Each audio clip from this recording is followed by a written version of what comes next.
Hi everybody, I have a match on the map Cove where I go 19-3. It's really just a rush gameplay, so I'm not really going to describe what's going through my head because probably not a lot was going through my head. I'm playing with my friend Kyle from ModdedTalent or Improvises. You'll see he saves my ass a couple times. He always does. I want to quickly say thank you to some of my fans because I went and looked at my previous videos and some of you guys have really been liking the shit out of my videos, and that's pretty awesome because I don't even ask you guys for likes. So for those of you who do take the time to provide feedback or support and give me likes, I just want to say thank you. And with that said, I want to talk a little bit about what I think about Gears of War Judgment. Just some early thoughts. It's going to be a little more specific than you think because generally speaking, I think Judgment's heading into a really good direction with some of the choices they make, and that's because it seems like the game is going to be a more fast-paced game, and that's something that I'm for. Before I say what I want to say, I want to kind of point out that I'm going to say it in an educated and respectful manner. And the thing that I notice a lot is people who intend to kind of contribute to the final outcome of the game just kind of complain without reason and bitch really. And I think it's kind of ironic because the complainers aren't being addressed because their opinions aren't being supported, so the thing they're complaining about doesn't get fixed, and it's just a vicious endless circle of complaining.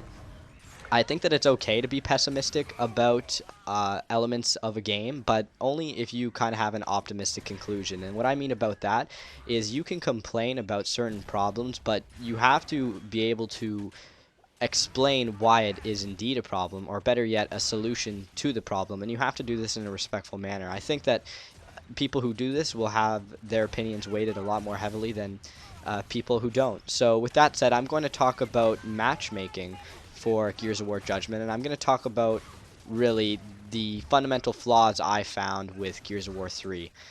And when it comes to matchmaking for me, the challenge is how do you keep a high population while dividing the hardcore players from the casual players.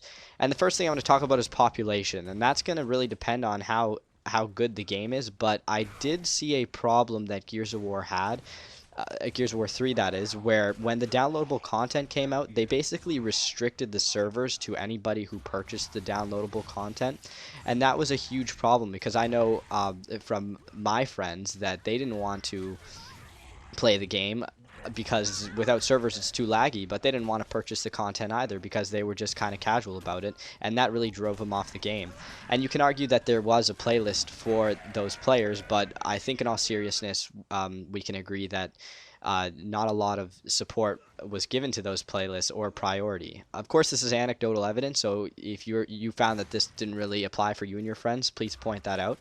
But I think if they do release downloadable content, certain playlists should be devoted to it, but the standard playlist should always have servers available for a lot of the regular game types like King of the Hill, Execution, and Team Deathmatch for people who aren't really interested in purchasing the content. When it comes to ranked matches, I think that there's a problem that I'm going to call party bashing that has recently occurred where people have basically formed teams and they bash individuals' parties, which makes it hard for people to find that competitive experience they want in ranked.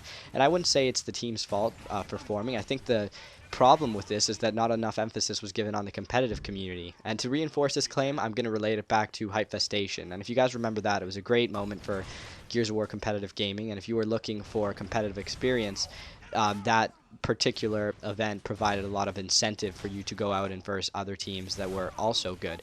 And there were tournaments and just a lot of good things organized around it. But after that, it kind of died down, and then people didn't really have an option. So forming an online team was just really easy, and a lot of people went ahead and did that. The problem is they weren't getting the challenge they really needed, so the challenge eventually became how do you preserve a high win-loss? And that essentially gets rid of the whole idea of competitive play, really, for both parties. And I think the solution to this is maybe if they can get Gears of War Judgment on the MLG circuit, the longevity of the competitive community will be noticeably longer and lasting. And I think that would really help because that would give these teams incentive to verse other teams. And I think if that's not an option, another option could be, and I'm sure a lot of people are for this, to have a competitive playlist and if possible force full teams to play each other. This would make the games really heated and really fun for all the teams, and if full parties are really looking for a challenge, it will be a lot easier for them to find that challenge instead of just getting put against individual players. When I think about quick match and what they would want, I often think that it's not necessarily just a quick match they're after. A lot of people like the idea of, messing around with a sniper or custom settings, and I think if they reverted back to the way they had it for Gears 1, where you weren't necessarily, you don't have to be on servers, but you have the option to customize how you play, and if they could just allow you to find random people online and join their games, I think that would be a much more viable option, and people who go into quick match actually go for just a quick match.